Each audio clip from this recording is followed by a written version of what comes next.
ഏതൻപാ. അപ്പോൾ ഇത്ര നാൾ വീഡിയോ എടുത്തത് ടോൾമിനിയിലാണ്. അപ്പം അതിൻ്റെ ബാറ്ററി അത്രയ്ക്ക് കോമ്പാക്റ്റോഡ് അല്ല. അതുകൊണ്ട് തന്നെ ഇന്ന് ഓസ്മോ മേടിക്കാമെന്ന് വിചാരിച്ചു.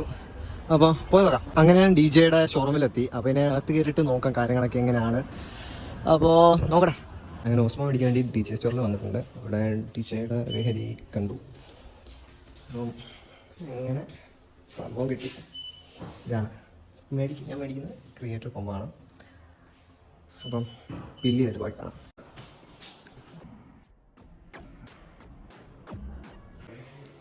അപ്പം നൻപാ നമ്മൾ ഓസ്മോ മേടിച്ചു. അപ്പം നൈസ് ഡീലായിരുന്നു. കാര്യങ്ങളെല്ലാം കഴിഞ്ഞ് അപ്പോൾ ഇതിനുള്ള വീഡിയോസും ഫോട്ടോസും എല്ലാം ഇതിലായിരിക്കും. അപ്പം ഇതിൻ്റെ വീഡിയോസും കാര്യങ്ങളൊക്കെ ഇനിയുള്ള വ്ളോഗ്സിലും വീഡിയോസിലൊക്കെ വരുന്നതായിരിക്കും. അപ്പോൾ എല്ലാവരും നോക്കുക. അപ്പോൾ ഓസ്മോ മേടിച്ചു, ഡി ജെ മാക് 2 മേടിച്ചു, എല്ലാം മേടിച്ചു. അപ്പോൾ ഇനി ഇതിൻ്റെ ഫുട്ടേജും കാര്യങ്ങളൊക്കെ വഴിയേ കാണാം. അപ്പോൾ ഓക്കേ.